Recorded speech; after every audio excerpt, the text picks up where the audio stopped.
Samantala, pinangunahan ng DSWD ang pagpirma sa Implementing Rules and Regulations ng Pag-abot Program para palawakin ang serbisyo para sa mga homeless Ano dito? 10K mahigit na tulungan ng pag-abot program sa panahon ni PBBM. Ay, grabe, no? at vulnerable families. Alinsunod sa direktiba ng Pangulo na mas Ang galing talaga ng ating mahal na Pangulo, ano? Talagang, ano po siya, nakatutok po talaga sa pagtulong sa Pilipino, mga pre, no? Hindi po katulad ng iba dyan, lakwatsa lang yung ginagawa. Yung pa-resort-resort pa habang may baha, 'di ba? Pero si PBBM po, halos araw-araw may tinutulungang Pilipino, grabe. No? Ganun po kalupit, no? Ganun po kalupit pag ang pangulo po natin yung gumalaw, 'di ba? Wala pong halo ng kayabangan, trabaho lang po. At hindi po mahilig mang-away yung ating pangulo, hindi po mahilig magparinig, 'di ba? Ang ating pangulo ay matalino, masipag at may pagmamahal sa mga kabataan, mangingisda, sa ating bansa, buong bansa, mga magsasaka, 'di ba? Wala pong pinipili ang ating pangulo. Hindi po katulad ng iba diyan, ng mga si Sara, kunyari, mahal ang Pilipino, yayakap-yakapin yung mga Pilipino, baka mamaya pag nasa loob na ng sasakyan yan, mag-alcohol na. Alam niyo naman yung mga yan, mga plastic. Diba? Plastic yan, si Sara nyo. Diba? Mahirap po yung ganyang klaseng tao. Mabuti na lang may pangulo na mapagmahal po sa ating bansa. Diba? bayan sa mas matibay na social protection. Giit ni Secretary Rex Gatchalian, layo ng IRR na pag-isahin ang mga hakbang ng gobyerno upang maibalik ang dignidad at pag-asa ng mahigit 15,000 taong naninirahan sa mga kalsada sa Metro Manila pa lamang. Ayan, noon sa panahon ni Digong, yung mga taong yan, itinanggalan niya ng pag-asa, imbes na may trabaho noon, nagtatrabaho, yung mga yan, tinanggalan ni Digong ng pag-asa sa buhay. Bakit po?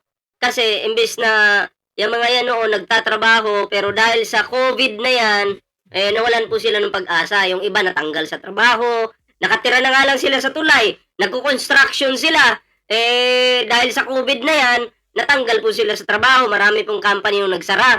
At eto pa, yung mga face shield na yan, yung mga barrier na yan sa motor, talagang pinagkakaitaan po ng gobyerno ni Digong noon. Diba? Dapat wala na yung face shield, pahirap yan sa mga Pilipino. At ang alam ko may mga muntik mamatay dyan sa face shield na yan kasi nakamask ka na nga, may face shield ka pa, hihinga ka, yung carbon dioxide, may ipon dyan. Malalanghap mo ulit, talagang hihingalin ka nun. Itong si Digong kasi halos lahat gustong pagkakitaan pati yung barrier sa motor. Nung may nadisgrasya po, ayun, tinigil nila. Diba? Nag-antay pa na may madisgrasya. Wala itong mga to, may mga tama sa utak tong mga nakapaligid noong kay Digong, mga mukhang kwarta. Diba? Ako, mukha din po akong pera sa totoo lang, pero siyempre, samahan natin yung tama. Mag-isip ka. Alam nga namang puro ka nalang pera-pera tapos iisipin mo kahit makakasama na sa kapwa mo, itutuloy mo pa rin. Diba? Si Bullpoint man, mukhang pera talaga to. Pero siyempre, kung makakasama na sa kapwa mo tao, tutuloy mo pa ba? Pangit yung ganun, diba? Binigyan din ni Undersecretary Edu Punay na malaki na ang nagawa ng programa kabilang ang pag-profile sa 15,000 kliyente. Pag-abot ng intervention sa halos 10,000 at reintegration ng mahigit 8,000 sa kanilang komunidad. Okay, yung mga pre, anong reaction nyo dito sa ginagawang hakbang ng Pangulo natin ngayon para sa mga kapwa natin Pilipino, no? Comment down below para naman po mabasa natin. So, ayan, idugtong po natin. Okay? Idugtong po natin yung about dito kay Sara Duterte. Usapang Sara na naman po tayo. Ayan. Hindi po ba kayo nagsasawa pag si Sara Duterte yung pinag-uusapan? Ito, hindi naman tayo magchichismisan lang dito. Siyempre hindi rin po ito haka-haka. Ito ang tanong na ayaw nilang sagutin. Sino ang nakikinabang ngayon sa confidential funds? Sino po? Confidential funds ni Sara Duterte. Yan po yung tanong ha. Tanong po, sino ang nakikinabang? Pakisagot nga po. Pakisagot, gusto ko magbasa ng comments. Sino ngayon yung nakikinabang sa confidential funds ni Sara Duterte? May idea ba kayo? Meron ba? Pero ito yung sagot ko. Hindi po ang taong bayan yung nakikinabang dito. Diba? Carmela, shoutout po, jakitan kita. Hindi po yung taong bayan. Hindi ang seguridad ng bansa. Kundi ang iilang nasa kapangyarihan na galit kapag tinatanong pero tahimik kapag may ebidensya. Diba? May sworn affidavits, may admissions, under oath, at mga opisyal na findings ng Kongreso. Kung malinis ang konsensya, bakit may perjury? Kung tamang proseso, bakit may malversation at bribery? Kasi itong si Sara Duterte, mahilig po itong manuhol. Diba? Lumabas na yan sa Kongreso noon eh. May mga umamin na sinusuhulan sila for 9 months. Sa loob ng 9 months yata yun, kung hindi ako nagkakamali. Diba? Sinusuhulan. Imagine, pera ng taong bayan, pinansusuhol mo lang. Nasa ano yun nasa puting sobre po yun. May sorry, nasampal ko si Sara. Sorry naman, sorry. Tao lang, nagkakamali.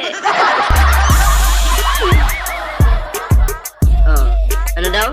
Maraming nakikinabang pati kumpanya ng eroplano dahil alis ng alis parang sariling pera ang ginagasta. Ang sulit ng komento mo Ang sulit ng komento mo pati kumpanya ng eroplano. Walang jowa naman yung comment na yun. Ay, nako. Okay lang naman sana mag-alis-alis ka ng bansa. Basta nagtatrabaho ka para sa bansa, para sa Pilipino. Kung aalis-alis ka lang, para puntahan lang yung tatay mo at para kasi ka lang ng kapalpakan sa ibang bansa, di ba? Ang pangit yun. Hindi maganda yun. Eto hindi po ito hindi po ito yung simpleng pagkakamali lang. Hindi ito gawa ng tauhan lang. Ito ay utos, kontrol at pananagutan sa itaas. Ayan Sa dulo ng lahat,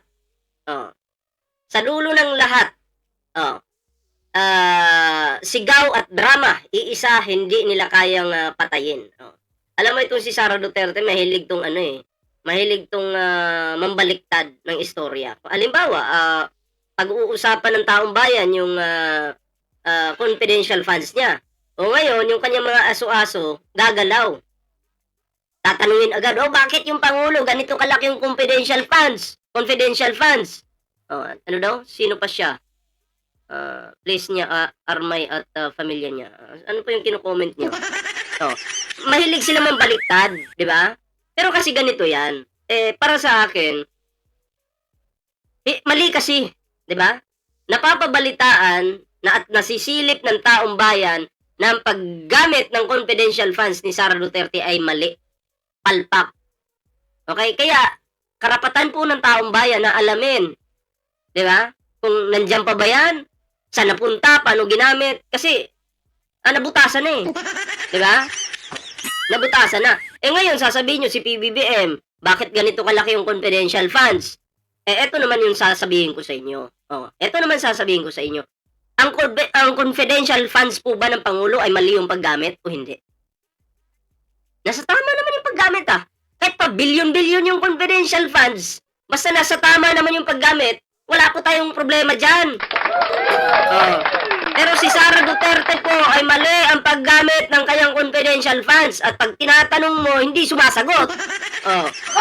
Diba? Si Sara Diskaya mahilig bumili ng sasakyan. Si Sara Duterte mahilig mag-travel. Basta mga Sara talaga, iba talaga, no?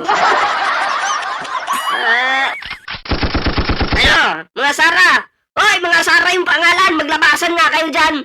O mag-comment dyan, sino yung mga Sara yung pangalan? Viola. Shoutout kay Viola. Diba, sa mga Sara. Basta mga Sara yung pangalan. Buti na lang, walang Sara na mga nanonood sa akin. O yung mga viewers ko, walang Sara na pangalan. Ano? Nire-review ko eh. Wala talagang Sara, oh. Walang Sara. Wala. Mabuti naman, walang Sara.